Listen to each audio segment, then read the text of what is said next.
আজকে আমি মুখ দিয়ে ছবি আঁকবো। মূলত এটা কেন এরকম এই মাধ্যমে এই মাধ্যম বলতে আমি ছোটবেলা দিয়ে ছবি আঁকতাম। তো আমার বাড়িতে ছবি আঁকাটাকে পছন্দ করতেন না। তো সেই কারণে আমাকে হাত পা বেঁধে বাড়িতে রেখে দিত অনেক সময়। বেশিরভাগ সময়টাতে আমি ছবি আঁকা নিয়েই চিন্তা ভাবনা করতাম।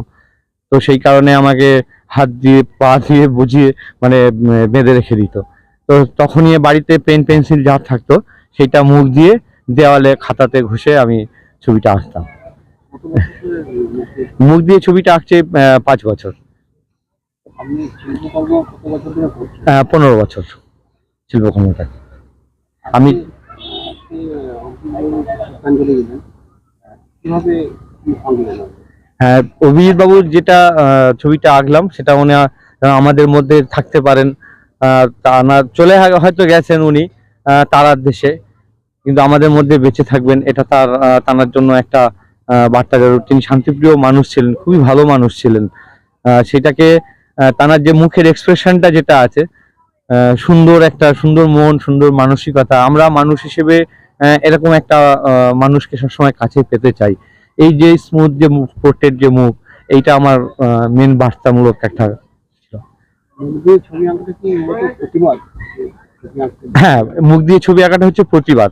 যে আমি সমাজে তো বিভিন্ন শুধু আমি কেন, অনেক শিল্পী আছেন যারা প্রতিকূলতা প্রতিবন্ধকতার মধ্যে দিয়ে যায়।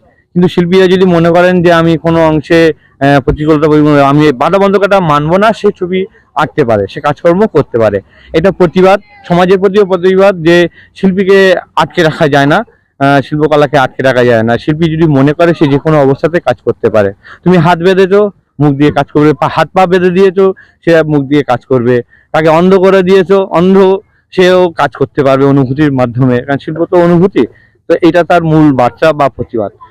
আপনার এই ঘটনা কত বছর আগে হয়েছিল? আমি তখন 9-এ পড়ি।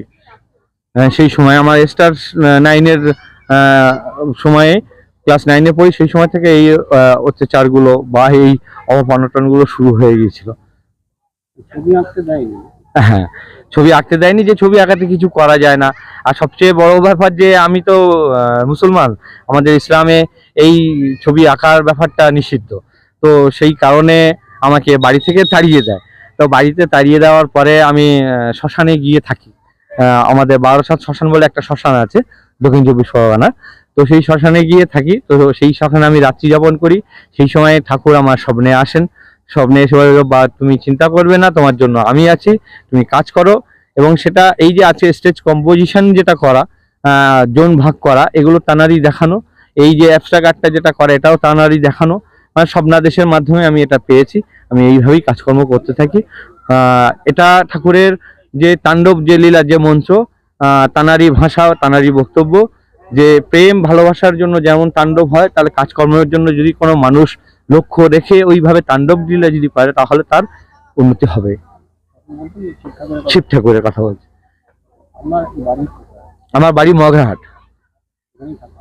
হ্যাঁ, আমি মগরাহাটে থাকি।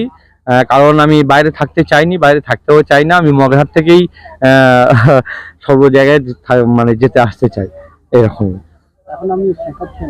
হ্যাঁ, আমি আমার আঁকার স্কুল রয়েছে, রাজা আর্ট একাডেমি বলে আঁকার স্কুল আছে। সেখানে এমএসএমইর আন্ডারে ওটা রেজিস্টার্ড করা। বিভিন্ন ছাত্রছাত্রীদের কোর্স করানো হয়, fabric, batik, bandhani, painting, fine আর্টের উপরে, টেরাকোটার উপরে, এগুলো কাজকর্ম সব শেখানো হয়। আমি নিজে হাতেই শেখাই সব বাচ্চাদেরকে। স্যার আপনার নাম? আমার নাম হচ্ছে রাজা বাবু। আমি চিত্রশিল্পী। আমি ডাউনটাউন বা মগরাহাট থেকে এসেছি। এটাই কি স্যার আপনার নাম? হ্যাঁ, এটাই নাম। নামের পরিবর্তন করিনি, পরিবর্তন চেয়েছিল।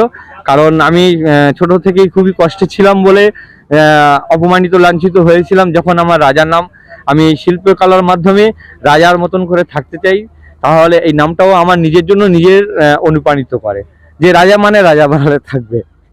আপনার বাবা মায়ের নাম? হ্যাঁ, বাবা মারই নাম দেওয়া।